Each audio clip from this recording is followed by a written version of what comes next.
श्रीमद् भगवत गीता प्रथमोध्याय अर्जुन विषाद योग। जय श्री कृष्ण। श्लोक संख्या 19 से आगे। इन 1.5 श्लोकों में महाभारत युद्ध के नायक अर्जुन का युद्ध क्षेत्र में प्रवेश वर्णन मिलता है। उसके प्रवेश का ठीक समय और ढंग भी इसमें अंकित किया गया है। अभी बाण युद्ध प्रारंभ नहीं हुआ था, किंतु वह क्षण दूर भी नहीं था। युद्ध का वह सर्वाधिक तनावपूर्ण क्षण था। संकट अपने चरम बिंदु पर पहुंच गया था। ऐसे समय कपिध्वज अर्जुन ने भगवान श्री कृष्ण से अपने रथ को उभय पक्ष के मध्य ले चलने का अनुरोध किया। प्राचीन काल में युद्ध भूमि पर प्रत्येक श्रेष्ठ योद्धा का अपना एक विशेष सुप्रसिद्ध चिन्हांकित ध्वज होता था। पताका को फहराते समय रथ में बैठे रथी को शत्रु की पहचान होती थी। उस समय के नियमानुसार एक साधारण सैनिक सेना नायक पर बाण नहीं चला सकता था। प्रत्येक योद्धा अपने समकक्ष योद्धा के साथ ही युद्ध करता था। विशिष्ट चिन्ह द्वारा किसी व्यक्ति को पहचानने की प्रथा आज भी युद्ध क्षेत्र में प्रचलित है। किसी उच्च अधिकारी के वाहन और गणवेश पर उसके परिचायक विशेष चिन्ह अंकित होते हैं। अर्जुन की ध्वजा का प्रतीक चिन्ह कपि था। संजय द्वारा किए गए वर्णन से प्रतीत होता है कि अर्जुन धर्म युद्ध को प्रारंभ करने के लिए अधीर हो रहा था। उसने अपना धनुष उठा लिया था, जिससे उसकी युद्ध तत्परता का संकेत मिलता है। अर्जुन बोले, हे अच्युत, दोनों सेनाओं के मध्य में मेरे रथ को आप तब तक खड़ा कीजिए जब तक मैं युद्ध क्षेत्र में खड़े हुए इन युद्ध की इच्छा वालों को देख न लूं कि इस युद्ध रूप उद्योग में मुझे किन किन के साथ युद्ध करना योग्य है। हम यहाँ अर्जुन को एक सेना नायक के समान रथ सारथी को आदेश देते हुए देखते हैं कि उसका रथ दोनों सेनाओं के मध्य खड़ा कर दिया जाए, जिससे वह विभिन्न योद्धाओं को देख और पहचान सके जिनके साथ उसे इस महायुद्ध में लड़ना होगा। इस प्रकार शत्रु सैन्य के निरीक्षण की इच्छा व्यक्त करते हुए वीर अर्जुन अपने साहस, शौर्य, तत्परता, दृढ़ निश्चय और अदम्य शक्ति का प्रदर्शन कर रहा है। कथा के इस बिंदु तक महाभारत का अजेय योद्धा अर्जुन अपने मूल स्वभाव के अनुसार व्यवहार कर रहा था। उसमें किसी प्रकार की मानसिक उद्विग्नता के कोई लक्षण दिखाई नहीं दे रहे थे। पूर्व श्लोक में कही गई बात को ही अर्जुन इस श्लोक में बल देकर कह रहा है। शत्रु सैन्य के निरीक्षण के कारण को भी वह यहाँ स्पष्ट करता है। एक कर्मशील व्यक्ति होने के कारण वह कोई अनावश्यक संकट मोल नहीं लेना चाहता। इसलिए वह देखना चाहता है कि वे कौन से दुर्मति, सत्ता मदोन्मत और प्रलोभन से प्रताड़ित लोग हैं जो कौरव सेनाओं में सम्मिलित होकर सर्वथा अन्यायी तानाशाह दुर्योधन का समर्थन कर रहे हैं। संजय बोले, हे भरतवंशी राजन, निद्रा विजयी अर्जुन के द्वारा इस तरह कहने पर अंतर्यामी भगवान श्री कृष्ण ने दोनों सेनाओं के मध्य भाग में पितामह भीष्म और आचार्य द्रोण के सामने तथा संपूर्ण राजाओं के सामने श्रेष्ठ रथ को खड़ा करके इस तरह कहा कि हे पार्थ, इन इकट्ठे हुए कुरुवंशियों को देख। भगवान श्री कृष्ण ने उस भव्य रथ को भीष्म और द्रोण दोनों के सम्मुख एक स्थान पर लाकर खड़ा कर दिया। एक कर्तव्यनिष्ठ सारथी के समान वे अर्जुन से कहते हैं, हे पार्थ, यहाँ एकत्र हुए इन कौरवों को देखो। संपूर्ण प्रथम अध्याय में केवल यही शब्द हैं जिन्हें भगवान ने कहा है। उन शब्दों ने उस चिनगारी का काम किया जिसने अर्जुन के अहंकार पर आधारित झूठे मूल्यों एवं धारणाओं के महल को जलाकर राख कर दिया। इसके पश्चात हम देखेंगे कि इन शब्दों की अर्जुन पर क्या प्रतिक्रिया हुई और किस प्रकार उसका मन टूटकर बिखर गया। पार्थ का अर्थ है प्रथा पुत्र अर्जुन। प्रथा कुंती का दूसरा नाम है। इस संस्कृत शब्द पार्थ में पार्थिव की गंध मिलती है, जिसका अर्थ हेमृत्तिका निर्मित। यह संबोधन अत्यंत अर्थपूर्ण है। इसका तात्पर्य यह है कि गीता सत्य का संदेश है, जिससे अमृत स्वरूप भगवान ने मनुष्य के सार्वकालिक प्रतिनिधि मर्त्य पुरुष अर्जुन को सुनाया है। उसके बाद प्रताप नंदन अर्जुन ने उन दोनों ही सेनाओं में स्थित पिताओं को, पितामहों को, आचार्यों को, मामाओं को, भाइयों को, पुत्रों को, पौत्रों को तथा मित्रों को, ससुरों को और सुहृदयों को भी देखा। इस प्रकार भगवान श्री कृष्ण द्वारा सेना के दिखाए जाने पर अर्जुन ने शत्रु पक्ष में खड़े अपने सगे संबंधियों को देखा, परिवार के ही प्रिय सदस्यों को पहचाना, जिनमें भाई, भतीजे, गुरुजन, पितामह और अन्य सभी परिचित एवं सहृदय जन थे। शत्रु पक्ष में ही नहीं, वरन उसने अपनी सेना में भी इसी प्रकार सुपरिचित और घनिष्ठ संबंधियों को देखा।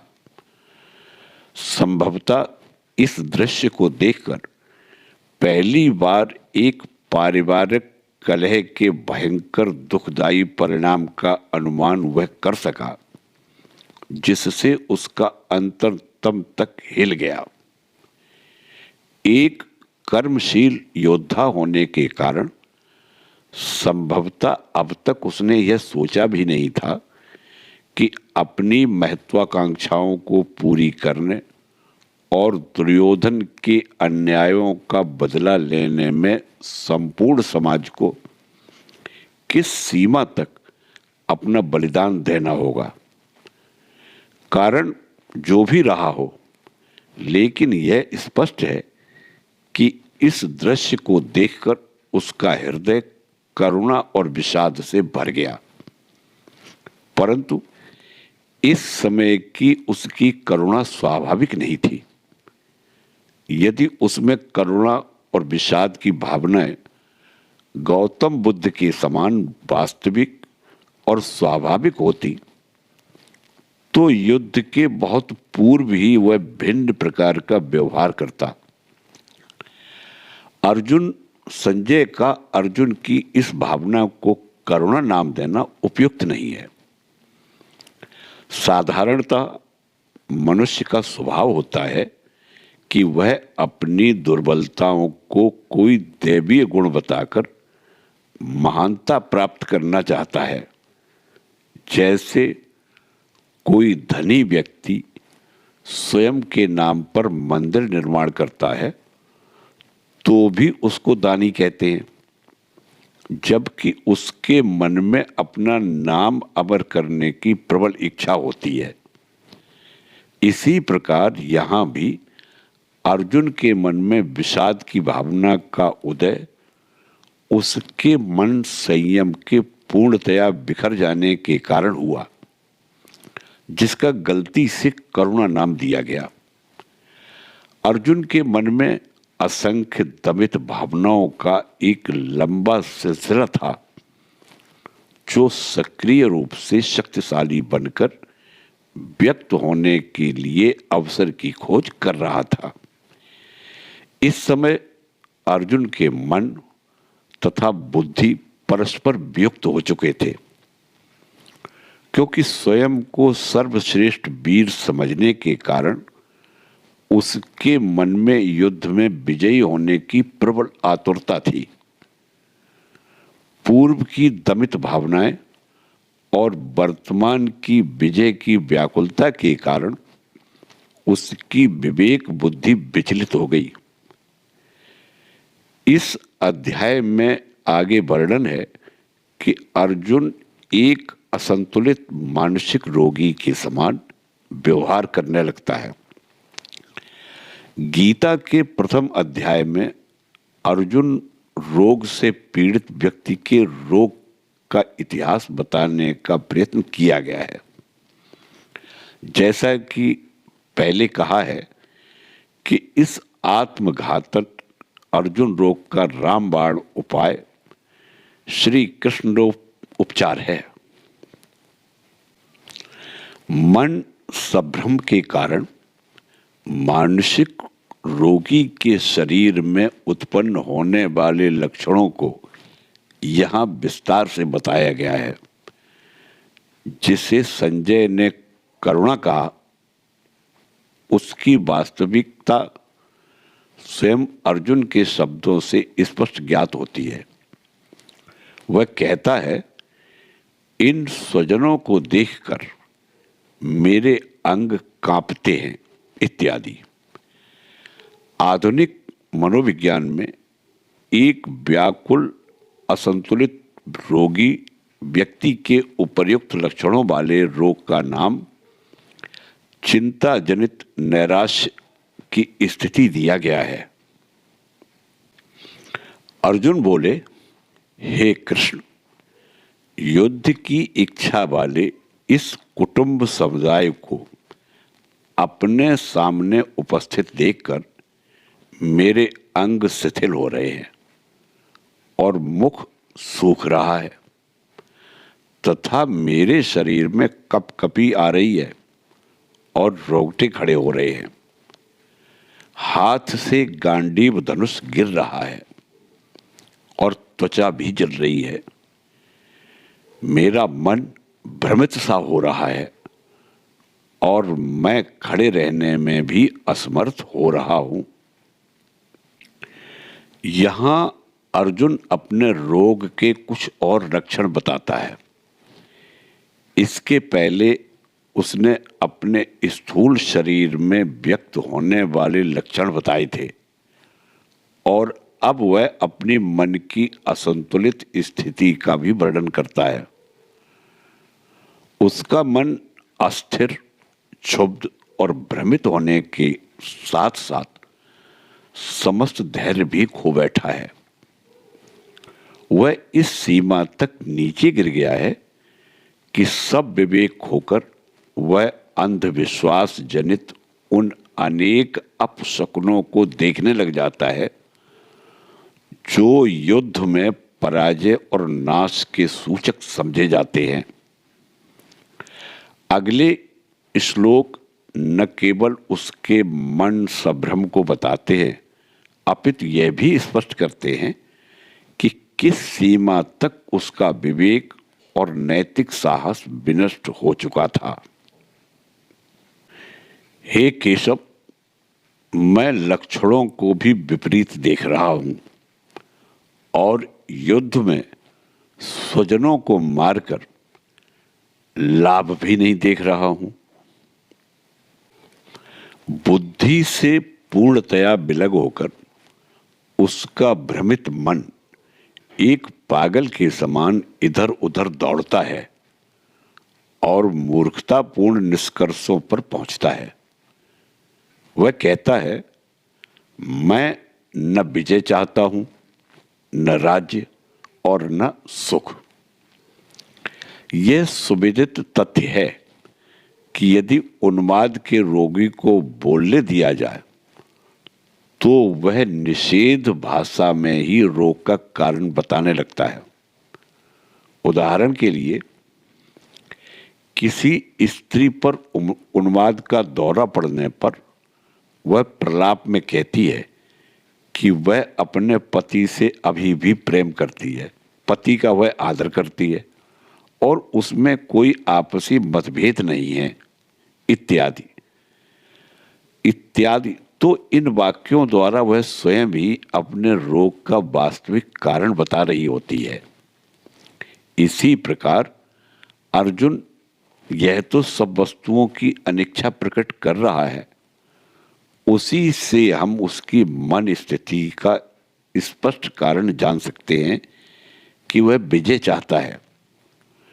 वह शीघ्र ही अपने एवं स्वजनों के लिए राज्य व सुख प्राप्त करने के लिए आतुर था, परंतु कौरवों की विशाल सेना और उनमें जाने माने शूरवीर योद्धाओं को देखकर उसकी आशा भंग हो गई, महत्वाकांक्षा ध्वस्त हो गई और वह आत्मविश्वास भी खोने लगा। इस प्रकार वह धीरे धीरे अर्जुन रोग रूपी विषाद की स्थिति में पहुंच गया, जिसके निवारण का विषय ही गीता का प्रतिपाद्य विषय है। जिनके लिए हमारी राज्य, भोग और सुख की इच्छा है, वे ही ये सब अपने प्राणों की और धन की आशा त्याग करके युद्ध में खड़े हैं। एक ही क्षत्रिय परिवार के लोगों के बीच होने जा रहे इस गृह युद्ध के विरुद्ध अर्जुन भगवान श्री कृष्ण को अन्य तर्क भी देता है। भावाविष्ट अर्जुन अपने कायरतापूर्ण पलायन के लिए अनेक तर्क देकर अपने विचार को उचित सिद्ध करना चाहता है, जबकि भाग्य से प्राप्त कर्तव्य करने से वास्तव में वह दूर भाग रहा है। उसने जो कुछ पहले कहा था उसी को वह दोहराता रहता है, क्योंकि श्री कृष्ण अपने गूढ़ मौन द्वारा उसके तर्क स्वीकार नहीं कर रहे थे। भगवान के अधरों की तीक्ष्ण मुस्कान अर्जुन को लज्जित कर रही थी। वह अपने मित्र एवं सारथी श्री कृष्ण की अपने विचारों के प्रति स्वीकृति और सहमति चाहता था, परंतु न तो उनकी दृष्टि के भाव से और न ही उनके शब्दों से उसे इच्छित सहमति मिल रही थी।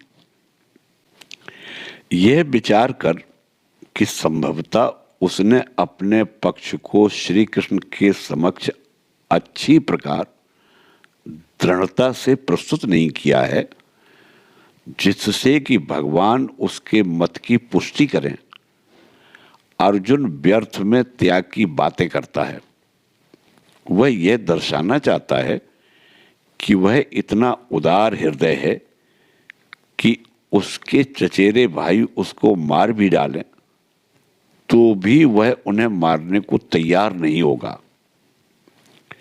अतिशयोक्ति की चरम सीमा पर वह तब पहुंचता है जब वह घोषणा करता है कि त्रैलोक्य का राज्य मिलता हो तब भी वह युद्ध नहीं करेगा और फिर केवल हस्तिनापुर के राज्य की बात ही क्या है।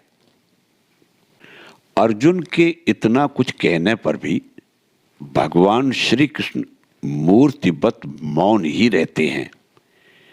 इसलिए वह पहले की भाषा छोड़कर मृदु भाव से किसी मंद बुद्धि मित्र को कोई बात समझाने की शैली में भावुक तर्क देने लगता है। भगवान के निरंतर मौन धारण किए रहने से अर्जुन की यह परिवर्तित नीति अत्यंत हास्यास्पद प्रतीत होती है। इस श्लोक में प्रथम वह कहता है कि दुर्योधनादि को मारने से किसी प्रकार का कल्याण होने वाला नहीं है। इस पर भी काष्ठवत मौन खड़े श्री कृष्ण को देखकर उसको इस मौन भाव का कारण समझ में नहीं आता। शीघ्र ही उसे स्मरण हो आता है कि कौरव परिवार आतताई है और धर्मशास्त्र के अनुसार आतताई को तत्काल मार डालना चाहिए, चाहे वह शिक्षक, वृद्ध पुरुष या वेदज्ञ ब्राह्मण ही क्यों ना हो। आतताई को मारने में किसी प्रकार का पाप नहीं है। अन्याय पूर्वक किसी पर आक्रमण करने वाला पुरुष आतताई कहलाता है। अपने शुद्ध दिव्य स्वरूप के विपरीत हम जो गलत काम करते हैं वे पाप कहलाते हैं। शरीर, मन और बुद्धि को ही अपना स्वरूप समझकर कोई कर्म करना श्रेष्ठ मनुष्य का लक्षण नहीं है। अहंकार पूर्वक स्वार्थ के लिए किए गए कर्म हमारे और शुद्ध चैतन्य स्वरूप आत्मा के बीच वासना की सुदृढ़ दीवार खड़ी कर देते हैं। इन्हें ही पाप कहा जाता है। शत्रुओं की हत्या करने में अर्जुन का अविवेकपूर्ण विरोध शास्त्र को न समझने का परिणाम है और फिर अपनी समझ के अनुसार कर्म करना अपनी संस्कृति को ही नष्ट करना है। इसलिए भगवान श्री कृष्ण अर्जुन के तर्कों की न स्तुति करते हैं और ना ही आलोचना। वे जानते हैं कि अर्जुन को अपने मन की बात कह देनी चाहिए। किसी मानसिक रोगी के लिए यह उत्तम निदान है। इस प्रकार उसका चित्त शांत हो जाता है। ऐसा प्रतीत होता है कि अर्जुन के तर्क शास्त्र सम्मत हैं। जाने या अनजाने शास्त्रों का विपरीत अर्थ करने वाले लोगों के कारण दर्शन शास्त्र की अत्यधिक हानि होती है। अर्जुन अपने दिए हुए तर्कों को ही सही समझकर उनसे संतुष्ट हुआ इस खतरनाक निर्णय पर पहुंचता है कि उसको इन आक्रमणकारियों को नहीं मारना चाहिए। भगवान फिर भी शांत रहते हैं। श्री कृष्ण के मौन से वह और भी अधिक विचलित होकर उनसे दयनीय भाव से प्रार्थना करते हुए अपने मूर्खतापूर्ण निर्णय की पुष्टि चाहता है। दीर्घ काल तक साथ में रहने से दोनों में स्नेह भाव बढ़ गया था। इसी कारण अर्जुन भगवान श्री कृष्ण को माधव नाम से संबोधित करके पूछता है कि स्वबांधवों की हत्या करके कोई व्यक्ति कैसे सुखी रह सकता है? भगवान फिर भी मौन रहते हैं। यद्यपि लोभ के कारण जिनका विवेक विचार लुप्त हो गया है, ऐसे ये दुर्योधन आदि कुल का नाश करने से होने वाले दोष को और मित्रों के साथ द्वेष करने से होने वाले पाप को नहीं देखते, तो भी हे जनार्दन, कुल का नाश करने से होने वाले दोष को ठीक ठीक जानने वाले हम लोग इस पाप से निवृत्त होने का विचार क्यों न करें? निसंदेह सत्ता और धन के लालच से अंधे हुए कौरव यह देखने में असमर्थ थे कि इस युद्ध के कारण संपूर्ण सामाजिक ढांचे का कितना विनाश होने वाला है। उनकी महत्वाकांक्षा ने उनके विवेक और भावना को इस प्रकार आच्छादित कर दिया था कि युद्ध में अपने ही बांधवों की हत्या की क्रूरता को भी वे नहीं समझ पा रहे थे। अर्जुन के कथन से लगता है कि उसने अपना विवेक खोया नहीं था और इस भ्रातृहंता युद्ध के द्वारा होने वाले भावी सामाजिक विनाश को वह स्पष्ट देख रहा था। उसका प्रस्तुत तर्क कुछ इस प्रकार का है। यदि हमारा कोई मित्र मद्यपान के कारण स्वयं को भूलकर अभद्र व्यवहार करता है, तो उस समय उसका प्रतिकार करना और भी अधिक विचित्र बात होगी। हमको समझना चाहिए कि उस मित्र ने अपना विवेक खो दिया है और वह स्वयं ही नहीं जानता कि वह क्या कर रहा है। ऐसे समय हमारे लिए उचित है कि उसकी अशिष्टता पर ध्यान न देकर उसे क्षमा कर दें। इसी प्रकार अर्जुन का तर्क है कि यदि दुर्योधन और उसके मित्र अंधे होकर अन्यायपूर्ण आक्रमण करते हैं, तो क्या पांडवों को शांति की बेदी पर स्वयं का बलिदान करते हुए युद्ध से विरत हो जाना उचित नहीं है? यह धारणा स्वयं में कितनी खतरनाक है, इसको हम तब समझेंगे जब गीता के आगामी परिच्छेदों में तत्वज्ञान के महत्वपूर्ण अंश को देखेंगे, जो भारतीय जीवन का सार तत्व है।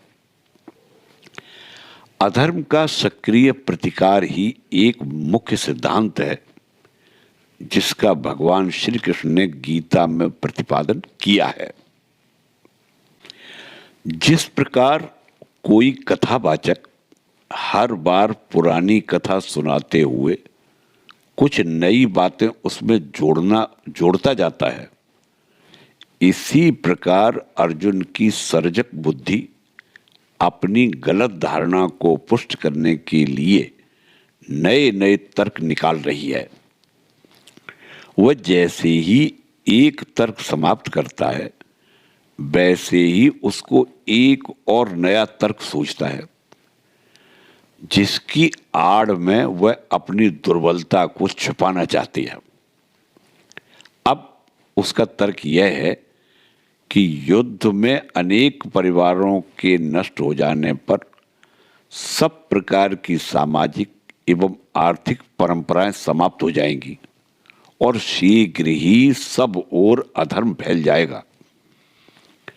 सभ्यता और संस्कृति के क्षेत्र में नए नए प्रयोग करने में हमारे पूर्वजों की सदैव रुचि रही है। वे जानते थे कि राष्ट्र की संस्कृति की इकाई कुल की संस्कृति होती है। इसलिए यहां अर्जुन विशेष रूप से कुल धर्म के नाश का उल्लेख करता है, क्योंकि उसके नाश के गंभीर परिणाम हो सकते हैं। अर्जुन अपने पूर्व कथित तर्क को आगे बढ़ाते हुए कहता है कि अधर्म के बढ़ने पर समाज में धीरे धीरे नैतिकता का पतन हो जाएगा और वर्ण संकर जातियां उत्पन्न होंगी। वर्ण एक ऐसा शब्द है जिसका अर्थ विकृत हो जाने से वह आज के शिक्षित लोगों की तीखी आलोचना का विषय बन गया है। उनकी आलोचना उचित है यदि उसका विकृत अर्थ स्वीकृत हो, परंतु आज वर्ण के नाम पर देश में जो कुछ होते हुए हम देख रहे हैं वह हिंदू जीवन पद्धति का पतित रूप है। प्राचीन काल में वर्ण विभाग का आधार समाज के व्यक्तियों की मानसिक व बौद्धिक क्षमता और परिपक्वता से होती थी।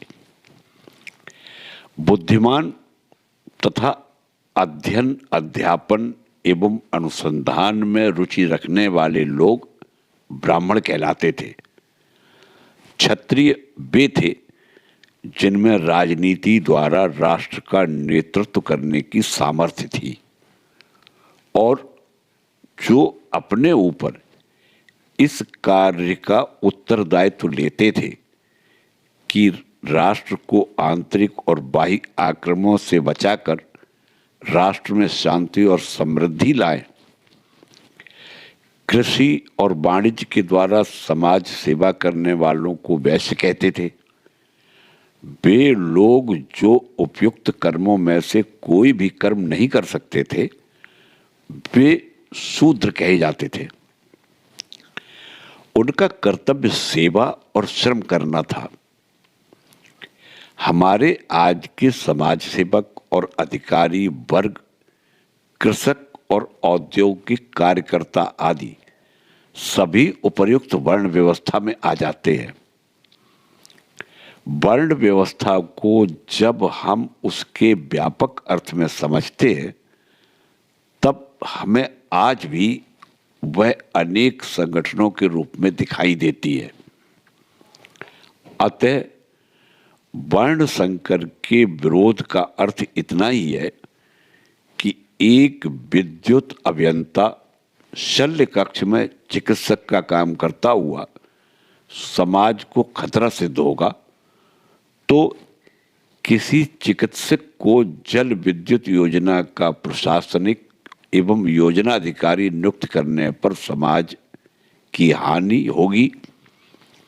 समाज में नैतिक पतन होने पर अनियंत्रित वासनाओं में डूबे युवक और युवतियां स्वच्छंदता से परस्पर मिलते हैं। कामना के वश में वे सामाजिक और सांस्कृतिक विकास का किंचित भी विचार नहीं करते। इसलिए अर्जुन को भय है कि वर्ण संकर के कारण समाज और संस्कृति का पतन होगा। अब अर्जुन वर्ण संकर के दुष्परिणामों को बताता है। जातियों के वर्ण संकर होने से अंतर्वाही जीवन में नैतिक मूल्यों का ह्रास होता है और फलतः पारिवारिक व धार्मिक परंपराएं नष्ट हो जाती है। हिंदू धर्म के अनुसार मृत पितरों को पिंड और जल अर्पित किया जाता है। इसका तात्पर्य यह है कि पितर यह देखना चाहते हैं कि उनके द्वारा अत्यंत परिश्रम से विकसित की गई और अपने पुत्रों आदि को सौंपी गई सांस्कृतिक शुद्धता को वे किस सीमा तक बनाए रखते हैं और उसकी सुरक्षा किस प्रकार करते हैं। हमारे पूर्वजों द्वारा अधिक परिश्रम से निर्मित उच्च संस्कृति को यदि हम नष्ट कर देते हैं तो वास्तव में हम उनका घोर अपमान करते हैं। यह कितनी आकर्षक और काव्यात्मक कल्पना है कि पितरगण अपने स्वर्ग के वातायन से देखते हैं कि उनके पुत्रादि अपनी संस्कृति की रक्षा करते हुए किस प्रकार का जीवन जीते हैं, यदि वे यह देखेंगे कि उनके द्वारा अत्यंत श्रम से लगाए हुए उद्यानों को उनके स्वजनों ने उजाड़कर जंगल बना दिया है, तो निश्चय ही उन्हें भूख प्यास के कष्ट के समान पीड़ा होगी। इस दृष्टि से अध्ययन करने पर यह श्लोक अत्यंत उपयुक्त प्रतीत होता है। प्रत्येक पीढ़ी अपनी संस्कृति की आलोकित ज्योति भावी पीढ़ी के हाथों में सौंप देती है। नई पीढ़ी का यह कर्तव्य है कि वह इसे सावधानी पूर्वक आलोकित अवस्था में ही अपने आगे आने वाली पीढ़ी को भी सौंपे। संस्कृति की रक्षा एवं विकास करना हमारा पुनीत कर्तव्य है। ऋषि मुनियों द्वारा निर्मित भारतीय संस्कृति आध्यात्मिक है, जिसकी सुरक्षा धार्मिक विधियों पर आश्रित होती है। इसलिए हिंदुओं के लिए संस्कृति और धर्म एक ही वस्तु है। हमारे प्राचीन साहित्य में संस्कृति शब्द का स्वतंत्र उल्लेख कम ही मिलता है। उसमें अधिकतर धार्मिक विधियों के अनुष्ठान पर ही बल दिया गया है। वास्तव में हिंदू धर्म सामाजिक जीवन में आध्यात्मिक संस्कृति संरक्षण की एक विशेष विधि है। धर्म का अर्थ है उन दिव्य गुणों को अपने जीवन में अपनाना जिनके द्वारा हमारा शुद्ध आत्मस्वरूप स्पष्ट प्रकट हो। अतः कुल धर्म का अर्थ परिवार के सदस्यों द्वारा मिलजुल कर अनुशासन और ज्ञान के साथ रहने के नियमों से है। परिवार में नियम पूर्वक रहने से देश के एक योग्य नागरिक के रूप में भी हम आर्य संस्कृति को जी सकते हैं। पूर्व श्लोक की टीका का अर्थ अर्जुन के इस वाक्य से और अधिक स्पष्ट हो जाता है। जैसा कि हमने देखा, धर्म का अर्थ है भारतीय आध्यात्मिक संस्कृति, जिसका प्रशिक्षण प्रत्येक घर में ही प्रारंभ से मिलता है। अर्जुन का यह भय कि इस गृह युद्ध से जाति धर्म व कुल धर्म नष्ट हो जाएंगे, सामान्य ज्ञान की बात है। यह सुविदित है कि प्रत्येक युद्ध के बाद समाज में नैतिक और सांस्कृतिक मूल्यों का सहसा कितना पतन होने लगता है। अनैतिकता और छल कपट की प्रवृत्तियों के नीचे दबा हाँफ रहा आज का युग उपरोक्त तथ्य का ज्वलंत उदाहरण है। युद्ध के बाद न केवल लंगड़े लूलों की संख्या बढ़ती है, वरन उससे भी भयंकर परिणाम मन की गंभीर विकृतियों के रूप में सामने आते हैं। इन श्लोकों में हम अर्जुन को संसार के सर्वप्रथम युद्ध विरोधी व्यक्ति के रूप में पाते हैं। इन अनुच्छेदों में वह शांति प्रिय लोगों के लिए सर्वकालिक तर्कों की एक सुंदर श्रृंखला भेंट करता है। इसके उपरांत भी भगवान कुछ नहीं बोले। तब अर्जुन की ऐसी स्थिति हो गई कि वह न तो चुप रह सकता है और न उसको नए तर्क ही सूझ रहे हैं। परंतु भगवान के मौन का प्रभाव भी अनूठा ही था। इस श्लोक में अर्जुन पारंपरिक कथन ही उद्धृत करता है। हिंदुओं के लिए धर्म ही संस्कृति है, इसलिए कुल धर्म के महत्व पर पर्याप्त प्रकाश डाला जा चुका है। इसी कारण अर्जुन यहाँ एक बार फिर कुल धर्म नाश के दुष्परिणामों की ओर ध्यान आकर्षित करता है।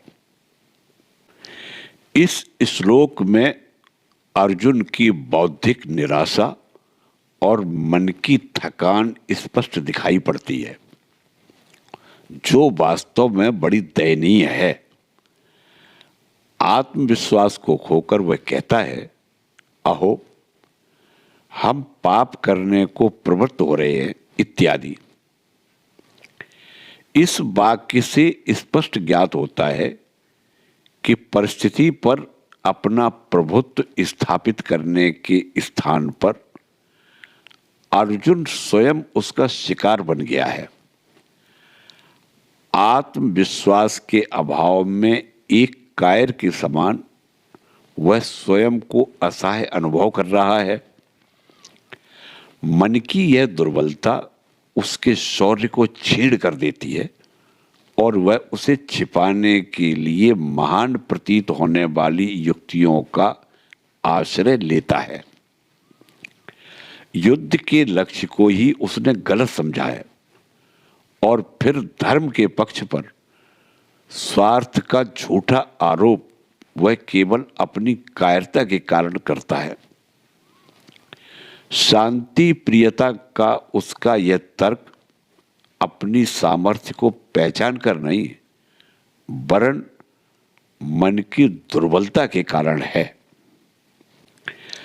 यहां अर्जुन अपने अंतिम निर्णय की घोषणा करता है। सब प्रकार से परिस्थिति पर विचार करने पर उसे यही उचित जान पड़ता है कि रणभूमि में वह किसी प्रकार का प्रतिकार न करे, चाहे कौरव उसे शस्त्र रहित जानकर सैकड़ों बाणों से उसके सुंदर शरीर को हिरण के समान विद्ध कर दे।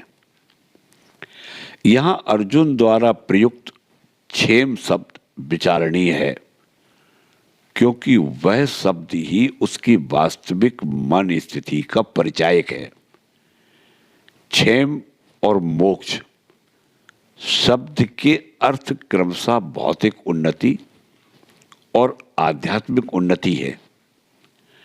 यद्यपि अर्जुन ने अब तक जो भी तर्क प्रस्तुत किए, उनमें आध्यात्मिक संस्कृति के पतन के भय को बड़े परिश्रम से सिद्ध करने का प्रयत्न किया गया था, परंतु क्षेम शब्द से स्पष्ट हो जाता है कि वह वास्तव में शारीरिक सुरक्षा चाहता है, जो युद्ध पलायन में संभव थी।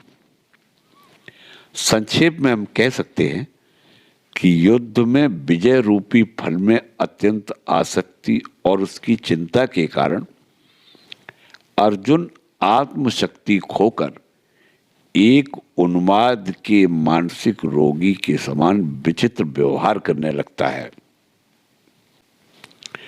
रणभूमि में संजय ने जो कुछ भी देखा उसका वह वर्णन करता है। अपने ही तर्कों से थका और शोक में डूबा हुआ अर्जुन अपने शस्त्रास्त्रों को फेंककर रथ में बैठ जाता है। गीता के प्रथम अध्याय में अर्जुन को हम इसी स्थिति में छोड़ देते हैं। इस प्रकार श्री कृष्ण अर्जुन संवाद के रूप में ब्रह्म विद्या और योग शास्त्र स्वरूप श्रीमद् भगवत गीतोपनिषद का अर्जुन विषाद योग नामक प्रथम अध्याय समाप्त होता है। इस अध्याय का शीर्षक अर्जुन विषाद योग है, जो कि वास्तव में परस्पर विरोधी शब्दों से बना है। यदि विषाद ही योग हो तो हम सब बिना किसी इच्छा या प्रयत्न के योगी ही हैं। इस अध्याय की व्याख्या में पहले ही सूचित किया गया है कि अर्जुन की विषाद की यह स्थिति इष्ट है क्योंकि इसमें गीतोपदेश के बीज बोकर श्री कृष्ण के पूर्णत्व के पुष्प प्राप्त किए जा सकते हैं। किसी एक व्यक्ति, समाज या राष्ट्र में धर्म और तत्व ज्ञान की मांग तभी होगी जब उसके हृदय में अर्जुन के विषाद का अनुभव होगा। जय श्री कृष्णा।